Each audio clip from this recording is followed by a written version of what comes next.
Good morning, everybody. And can I once again thank Mona for organising dinner last night. It was excellent selection of food, very good selection of menu, because we could actually hear each other. I don't know about you, but I go out for dinner and I can't hear anybody. I know, it's a woman of a particular age, or a man of a particular age. But anyway, Mona, thank you for everything you did, and you did a marvellous job, thanks. So, today we're going to start thinking about research, and as I was standing in my favourite spot with my back in the winter sun out there, just reflecting on how I was going to survive, having sat next to a man on the bus who was hacking and coughing across me from my bus trip, I thought, I was just thinking, turning around, and I looked at the landscape. And when you have this elevated view, you get a completely different view of the city. And that completely different view of the city makes you make different assumptions about things. So I was looking across yesterday at what I realised now was the David Jones building. And there were a whole lot of blokes, and I assume they were blokes because they look like blokes, so I'm assuming they were blokes, but who knows nowadays. And they had their sort of yellow fluoro jackets and their orange fluoro jackets. And they were all gathered together, and there seemed to be somebody talking to them. So I asked myself, in the ethnographer's view that I have trained as an anthropologist and then worked as a sociologist, what's happening here? And because I was just looking, I thought, oh, it's probably a union meeting. But I'm sure that, in fact, if I had gone down there and talked to people, it might have been something quite different. And in many respects, that's what research is about. It's about putting your own assumptions behind you and talking to people about that ethnographic question, what's happening here. And in many respects, that's what we have to do in terms of our work with students. That's what we have to do every day when we are working in our classrooms. And I used to refer to what was happening in the classrooms, and having worked as a teacher in Pedagogy for a number of years, that as a good teacher, you have to read the classroom. And you have to ask yourself what's happening here. And that's those professional judgments, that experience that you have, will put in place a whole lot of interventions and a whole lot of ways for you to manage student learning and to ensure successful outcomes. So in many respects, that's what we're going to do today. We're going to step behind and take some assumptions, but I'm going to take you through a process for us to be able to do it, because we have to ask the right questions. And that was one of the points that came up yesterday. It's asking the right questions and knowing what questions to ask. And so we're going to do a little bit of work on that. But before we do that, let me just talk to you a bit about how we work, then what the role of Chief Academic Officer is. It sounds terribly grand, and of course it is, but... Sorry, I had this terrible tendency to take the piss out of myself. All right, the gravitas has come back. But how we work, and you all have experiences of how we work in Studiosity, and partnership is a fundamental way of how we go about working. And partnership, of course, is all about reciprocity, it's about trust, it's about mutual benefit. And to work in partnership, you actually have to build trust. You have to build a common language. And that's partly the great benefit of what we're doing here today. We're building trust, we're building a relationship, and we're building this common language about how we can work together with the common goal of enhancing and improving student learning outcomes. We collaborate. And part of today's activity is pretty much about collaboration, and it's about collaboration in research. And I'm going to just briefly introduce you to one research project that is currently underway by Marcia Devlin. But yesterday's research project presented by Chris was all about collaboration. And it's collaboration in the execution of the project, but it's also collaboration in writing it up. So my introduction to Studiosity was to work with Mona in looking at the research report, refining it, and we had great fun in putting together the recommendations. And I always find in any report, the recommendations are probably the hardest thing to write, because they actually have to be purposeful, and they have to have impact, but you actually have to be able to deliver them. So we thought carefully about those. Importantly, support is really important, and it's support for students very much, but it's also support from and by. So our academic mentors and our academic advisors get support from the company in terms of the professional development they undertake. And the professional development they undertake is robust, it's challenging, but it's also about value adding to their skill set. And I think we in universities could actually learn something by looking at the policies that have been developed at Studiosity. It's personalised. We talk, every university talks about a personalised learning experience. And that's part of the point of differentiation. But this personalised experience, we saw yesterday from the students that they told very good stories about how personalised their experience was through Studiosity. And it was that sort of being able to connect with a person, and particularly that it was anonymous. So that personalised was not about judgment, it was about connecting and about support. Technology is the enabler, and we know that when the technology breaks down, things become a little challenging for us. And most importantly, and I think it became pretty clear from yesterday, and particularly with some of the challenges that were brought up with the Academic Integrity Project, that we provide help, not answers. And there is that assumption, once again getting back to these assumptions we have, there are assumptions that in fact an online support technology like Studiosity is about writing the answers. It's definitely not. It's providing support, it's to build capability, it's to build confidence. And it's that building confidence that's really, really important. And it's interesting how confidence can quickly erode. And many students now are not school leavers. They are mature age students who are coming back into universities after some time. And of course their confidence about their ability to write is quite diminished. And one of the things that as a senior academic manager, you actually become skilled in particular areas, but become de-skilled in other areas. So I kept writing when I was Provost and Provost Chancellor, but for the last, 18 months, I haven't done much academic writing. So I was asked to write a book chapter, and stupidly I said yes. And then, I thought, oh yeah, I can do that, that'll be an interesting thing to do, and yes, and I've got some things. And then of course, as the deadline came up, I thought, why did I actually decide, why did I agree to do this? And I thought, oh, can I get out of it? No, I can't. And then I realised that in fact, I was becoming paralysed because I'd lost my confidence in writing. Anyway, on Wednesday, I feel deeply, deeply relieved that, and oh, that's right, the other thing, you had to submit it online. So this whole new sort of technology of having to submit it online and convert it from a doc file into a zip file and then submit it. Oh, God, I had a secretary to do this for me once. So I had become de-skilled completely because I had a secretary. But anyway, I managed. And so for many students, I'm just telling this personal story about losing confidence in one's ability to write. And I was a successful writer. So what would it be like to be a student who wasn't a successful writer, to then come into a situation where writing is the form of communication du jour? So, I think that it's really important that we also, through our work, build up confidence. So the Chief Academic Officer, in fact as Provost, I was Provost and Chief Academic Officer, and I had a whole lot of people that I reported to. The great thing about this job is I don't have to manage people. It's fabulous. So I started in this role by being on the Academic Advisory Board. And I have to say, Jack is a visionary.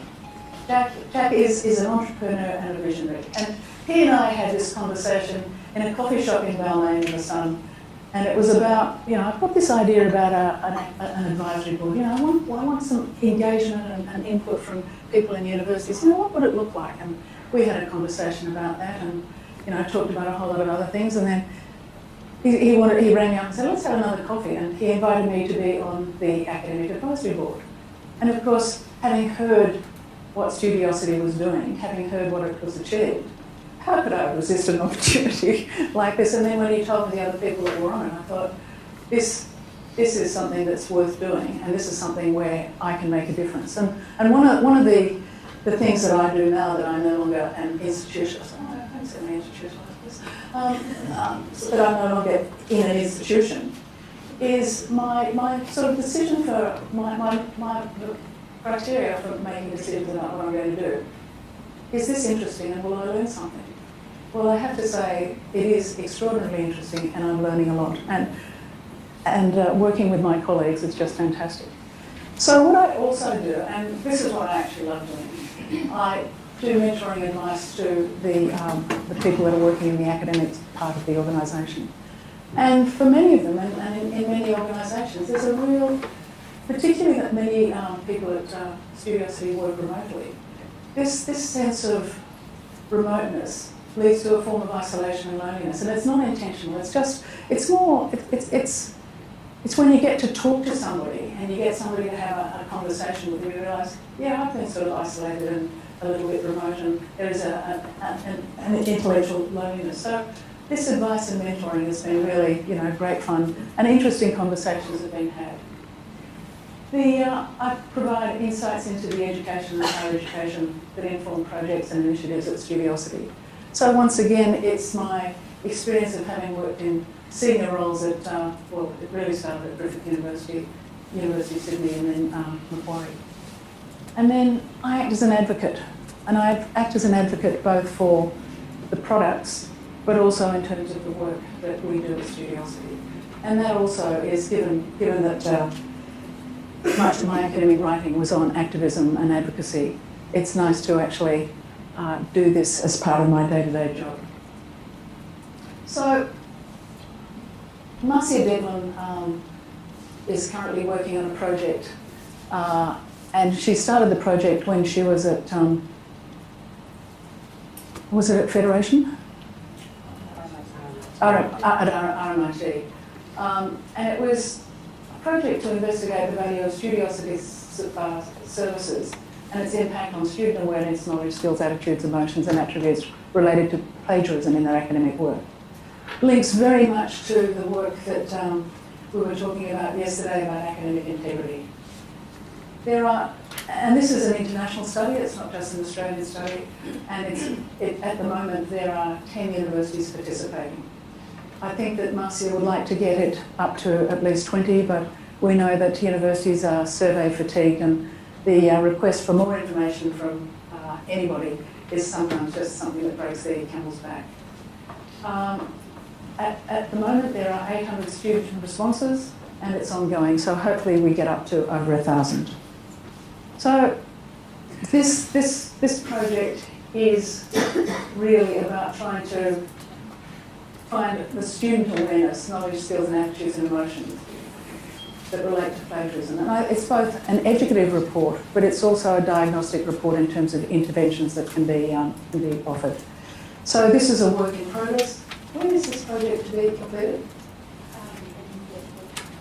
Towards the end of the year. And there has been a bit of a hiatus because Marcy moved to Victoria University, which I'm sure she's having all sorts of challenges.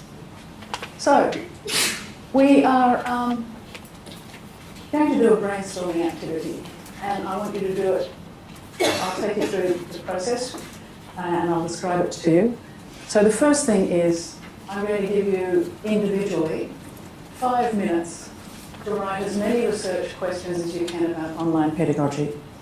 And I was reading some policies and some documents the other day about online pedagogy. I've had a long-term interest in online pedagogy, particularly through my work when I was on the board of Open Universities Australia. And then I was on the board of a company called education.au, which was one of the early online deliverers of education content. But at the time, there hasn't been a lot about online pedagogy. And when I talk about pedagogy, I mean both curriculum, delivery and content. And it's the relationship between the curriculum, the content, the delivery and the students. The sense they make of it, how they use it. So I want you to write for 5 minutes as many questions as you can about what are some questions that could be used to frame research in this area. Then when I stop you, and invariably I say 5 minutes, but that seems to stretch out to 10 minutes because people spend time reflecting and thinking and aren't happy with only having one question. Not that I want to shame anybody with only one question, because it could be a really good question. And so then I want you to get together in a group of 4 or 5. And to get the 4, I just want you to turn around to your tables. And that group there, yeah, turn around, you can turn around, you can turn around. I don't know where the three of you can go. You can be problem solvers. I like to give people flexibility. I don't like to be too bossy, even though I used to be bossy sometimes. I just got to be directive and purposeful. But then I want you to bring your questions together, and I want you then to come up with 5 questions for your table. And then we're going to report back to the tables, and I want to have at least 5 questions for us to be able to present to the Studiosity Academic Board meeting for a possible project. And then we can then talk about the possibility of that project being undertaken by Studiosity in the same way that the project yesterday that was reported. So you have, all right, I'll call you back at 9:30. So individually, I want you to write as many questions as you can about research in the area of online pedagogy. Are my instructions clear? Certainly had engaged focused discussion, and I can see a whole lot of questions. So what we're going to do next, I'm going to get somebody from each table to stand up and present their 5 questions. And then when you've done that, at morning tea, we're going to put all of the questions out the front. And I want you to put an asterisk on the 5 questions that you think are the ones that we should answer. And of course, in the process of true democracy, we will then count up the stars, and the winner will be Sydney. Oh, sorry, that was 20 years ago, wasn't it? Oh, more than 20. God, close to 20 years ago. How time flies when you're having fun. All right, so which group is going to nominate themselves to present first? Yeah, we'll go first. Thanks, Chris. We've got one magnificent question. Do you want me down the front? Or? Yes. Okay, Yep. right. So, Wait on. Let me stand beside you so you can. You've got the massive pen, so I can drop it. You can read it all. So our question is about community. So I think perhaps a lot of people have thought about this. It's very important. How to create a sense of community and belonging in online pedagogy. So, for example, how do you establish connections? How do you form common ground in the online space? How do you engineer social relationships and peer-to-peer learning and support? So it's very important. And how do you think you'd do that piece of research? Well, it's sort of a how. It's a how type question. So it may lend itself to case study research. Okay. Either some provider or some potential course or some university or some particular group of students. We could even do it in collaboration, in partnership. Yeah. Okay. Thanks, Chris. That table there. Who was the next table that put their hand up? Thank you.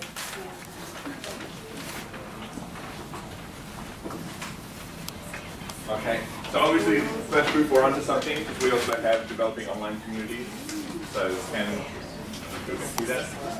Our second one was how to engage students in online environments and sort of how to check the validity of online versus on-campus learning. The third one was the impact of having rigid structure in online learning environments. It came up yesterday that if there's too much structure, like a quiz every week, students feel the time pressure and then they feel the stress, but students also need structure in online learning to get anywhere, because if it's too loose, they don't know where to start. So sort of where's the balance in that? Number 4 was how can you support group assessment? Graduate outcomes ask for group assignments, but all of the online support is usually has to be one-on-one. Is there an opportunity to do group support? Logistically, that would probably be pretty hard, but might be possible. And then after the Grattan data yesterday, is there specific support for part-time students compared to full-time students due to that high attrition rate? Is there, if you're setting people up knowing that the attrition rate is going to be low, but you enroll them in flexibility, do you have to give them more support as part-timers compared to full-time students? Great, thank you. Next group.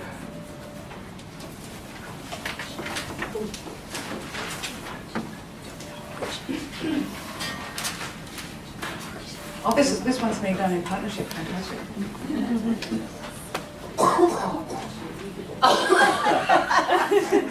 Team effort, this is a partnership. So how do you support the academic and emotional well-being of anonymous online students? How do we normalise help seeking for all students? And then we started to talk about diversity, accessibility, sort of students with mental health issues, etc. What's the most valuable support students need to achieve success in online learning? How can we better connect students to feel like they belong in the online space? So it's similar to the previous question. And then more mature age students more or less likely to achieve success in the online space? Or younger students, or which students, I suppose. Yeah. And any thoughts about how you might, your approach? Over to the rest of our team.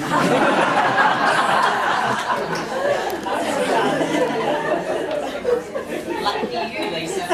Very, very nice flick there. Beautifully.